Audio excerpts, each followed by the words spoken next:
Assalamualaikum and hi. Today our group will present about our case which is nutritional management for patients diagnosed with left middle cerebral artery infarct with underlying ischemic heart disease. So these are our group members. And this is the presentation outline. So first I will talk about the introduction which is patient personal details. So this patient name is Mr. H. He is 52 years old, Malay and male, and his religion is Islam. And he is stay at Petani Jaya, married and blessed with one daughter. And his occupation is a lorry driver. So for his living situation, he is now currently stay with his wife. And there is no data on the smoking and alcohol consumption history, and also the food belief or food taboo. And for his family history, he has no family history of ischemic heart disease. And for his current diagnosis, there are three, which is ischemic heart disease, myocardial infarction, and left middle cerebral artery infarct. Next, let's move to the medical diagnosis. So, myocardial infarction or ischemic heart disease usually can cause by two conditions, which is blood clot or atherosclerosis. So, atherosclerosis is the blood build up inside the arteries, and the risk factor of atherosclerosis is age, family history, low physical activity level, smoking, and diet. So, these two conditions will narrow down the arteries, thus will limit the blood flow. So, the limited blood flow can cause myocardial infarction, ischemic heart disease, stroke, or even death. For IHD, risk factor of IHD is diabetes, family history of IHD, high blood pressure, or high cholesterol level. So, IHD usually can be diagnosed by three tests, which is exercise stress test using a treadmill. Second one is pharmacologic stress test, which are suitable for patients who are unable to perform dynamic exercise. And the third one is angiography, which is using iodinated contrast dye. For middle cerebral artery or MCA infarct, the function of MCA is to supply specific region of brain parenchyma with oxygenated blood. MCA infarction is commonly related to stroke. For diagnosis, we diagnose MCA infarction using CT scan or MRI. MCA infarction usually can cause by the embolism. So embolism is transferred through the blood vessel until it is lodged in the MCA. So when the embolism is lodged in the MCA, it will cause arterial occlusion, which will reduce or stop the oxygenated blood supply into the brain parenchyma, and this condition will lead to the ischemic stroke. So, when the ischemic stroke is worsened, it will cause cerebral edema or brain parenchyma tissue necrosis. If the left side of the MCA is affected by the embolism, it will affect the Broca aphasia, which is responsible for speech, language, and writing. For this case, Mr. H is using 5 different kinds of medication. The first one is atorvastatin, which is indicated for hypercholesterolemia. The second one is dabigatran, which is indicated for embolism. The third one is aspirin, and the fourth one is glyceryl trinitrate, which is indicated for angina pectoris and myocardial infarction. And the last one is omeprazole, which is indicated for gastroesophageal reflux disease. So the side effect of these 5 medication is diarrhea, vomiting, or nausea. I'm Haslinda. So for the nutritional assessment, the first visit was on the 19th July and his weight recorded 70 kg.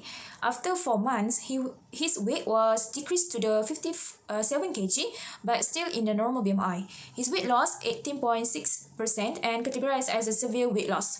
The ideal weight that he should have is 95 kg or in the range of the 53.5 to 72 kg. For the biochemical data, liver function tests, which are albumin, ALP, and ALT was in the normal range, but the blood count, which are hemoglobin, red blood cell, and white blood cell was low to the ischemic heart disease. For the lipid profile, which are total cholesterol, triglycerol, and LDL was normal, but HDL was lower due to the myocardial infarctions. For the clinical data, blood pressure and the pulse rate were normal. Overall, he improved speech, improved his mobility, no complaint of the swallowing difficulty, and also no chewing difficulty. But he reported on the hemiplegic shoulder pain, and his bowel open was normal. Next, for the dietary data, as we can see from his dietary intake, he liked to consume white bread and Milo basically 2 times per day. During lunch, his diet does not have any vegetable and only have steamed or grilled mackerel and banana. While for the afternoon tea, he take 2 pieces of cream-filled biscuit, and at night he consume ensugar and white bread as ensugar as a for nutritional support. So basically, ensugars support muscle health and contain various of the vitamin and mineral. So the total calorie intake of his dietary data was 901.5 kilocal. So what I can conclude that he has inadequate intake of the carbohydrate, protein, fat, and also lack of fiber.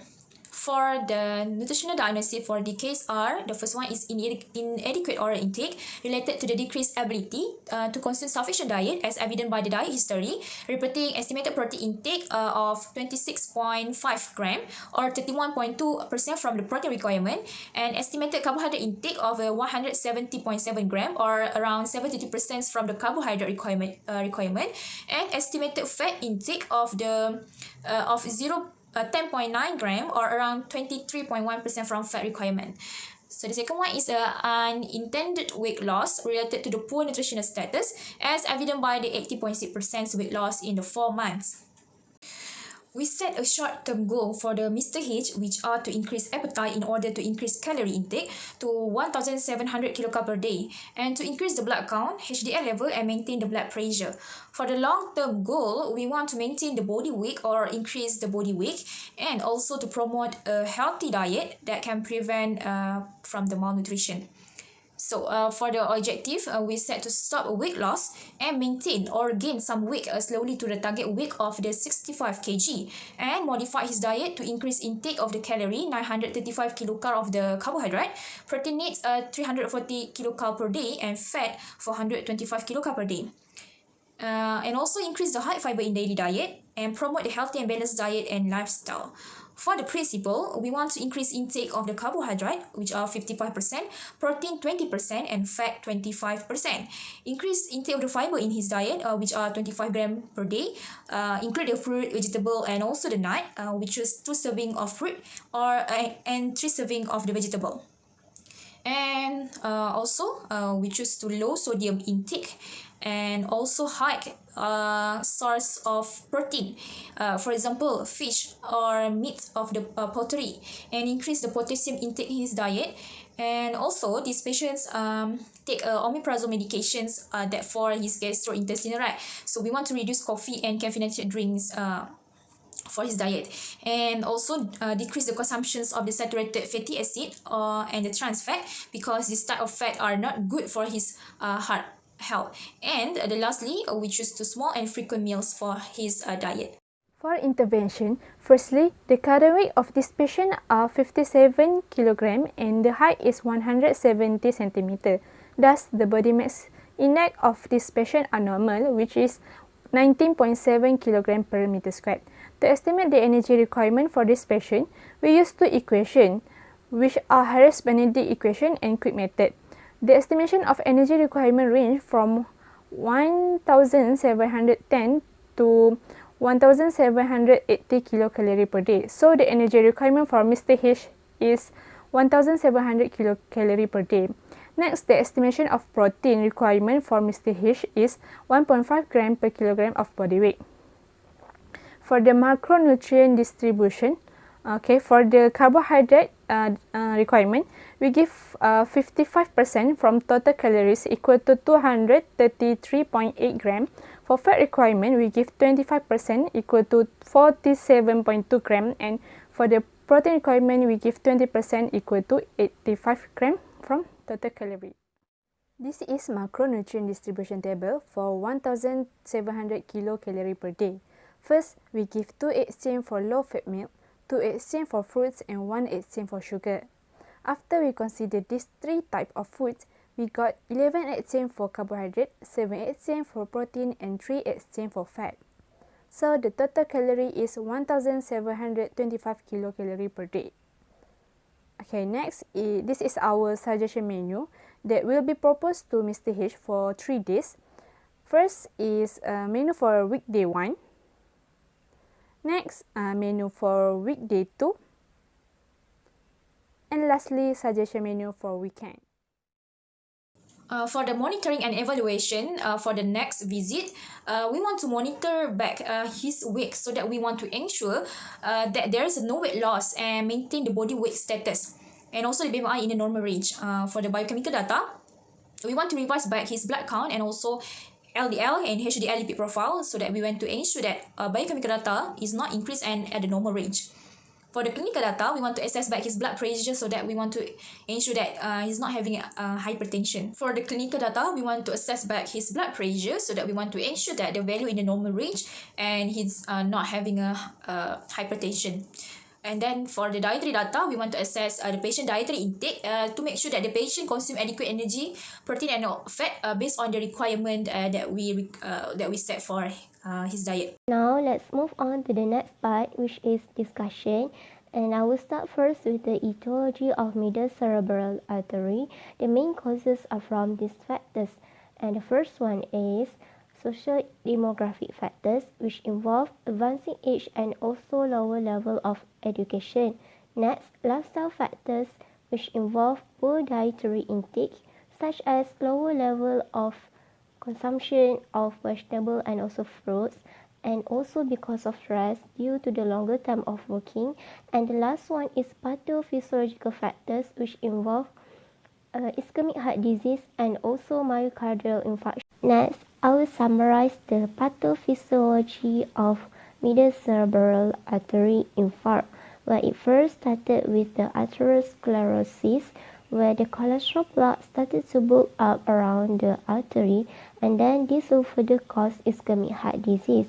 Ischemic heart disease occurs when the heart muscle is deprivation of the oxygen supply because of the narrowing of the coronary artery.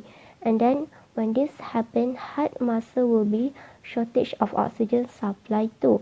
And the heart muscle cells will undergo neuronal death if there is complete loss of oxygen supply, and this is when the myocardial infarction occurs. When the heart muscle is not enough of oxygen, the brain will not enough of oxygen too. So what will happen is that brain infarction or brain necrosis of the brain tissue cells started to die. So in this case, Mr. H started to develop acute stroke, where he experienced the most common artery in acute stroke, which is middle cerebral artery infarct. And due to this infarction, Mr. H experienced slurred speech and also immobility. However, he already recovered from that, but he experienced hemiplegic shoulder pain due to the infarct. Next, moving on to the medications. So from the list of drugs prescribed for Mr. H, there are a few drugs that can interact with weights. So the first one is atorvastatin. Atorvastatin is an anti-hyperlipidemic drug that can cause significant reduction in CoQ10. This drug can lower LDL cholesterol and increase HDL cholesterol. So this drug also has food-drug interactions, so Mr. H should avoid eating grapefruit and other related citrus when taking this medication to ensure an effective drug effects. So the second drug is omeprazole.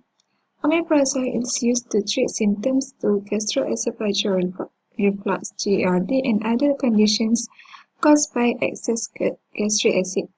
When taking this medicine, it can cause side effects such as nausea and vomiting. So, omeprazole should be taken 1 hour before taking a meal. So, for the daily management of inadequate oral intake, related to decreased ability to consume sufficient diet intake, as evident by the history of carbohydrate intake 170.7 gram or 682.8 kilocalorie or 73%, protein intake of 26.5 gram or 106 kilocalorie or 31.2%, with fat intake of 10.9 gram or 98.1 kilocalorie or 23.1%. So our intervention for Mr. H is to recommend energy intake of 1,700 kilocalorie per day, with protein intake of 85 grams or 340 calories or 20%, and fat intake is 47.2 grams or 424.8 kilocalories or 25%. The second nutritional diagnosis is an intended weight loss by Mr. H due to the poor nutritional status, and this can be proven by 18.6% of weight loss just in 4 months.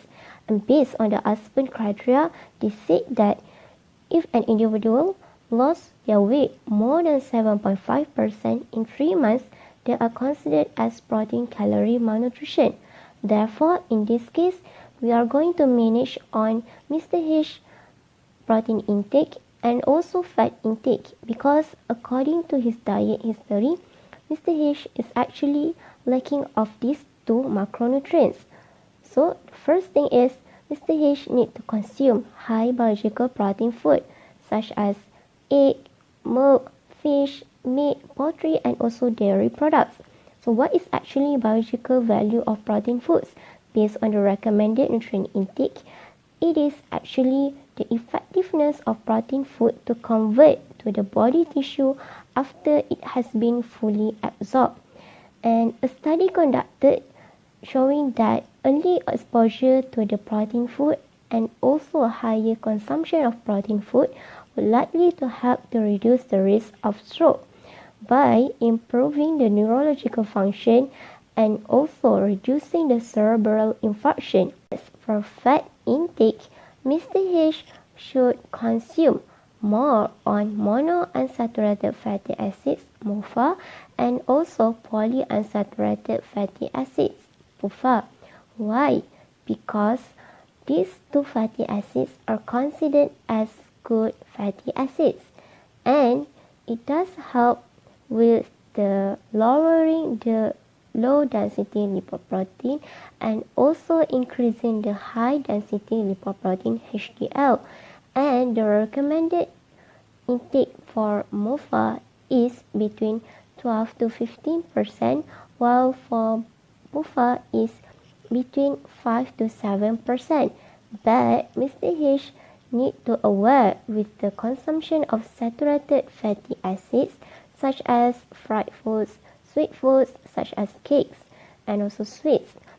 And the recommended intake for saturated fatty acids must be lower than 7% to avoid the increasing of cholesterol. For the secondary prevention of stroke, we suggest Mr. H to take low sodium diet, which is less than 2 grams per day, high potassium diet 3510 mg per day, and high fiber intake, which is 2 servings of fruits and 3 servings of vegetables daily. Limit saturated fatty acid less than 7% and high MOFA, which is 12 to 15%, and PUFA 5 to 7% daily. So lastly, for the conclusions, myocardial infarction and MCA infarct is developed due to the worsening of ischemic heart disease. Adequate amounts of energy, protein, and fat are important for patients with ischemic heart disease in order to prevent the elevated concentrations of cholesterol in the blood. So they need to consume diets that are high in protein and low in saturated fat and trans fats. This can reduce the formations of plaque in arteries and thus help in improving the oxygenated blood flow to the brain. So, patients with ischemic heart disease need to balance their diet and do a healthy lifestyle to enhance their daily life. So that's all from us. Thank you.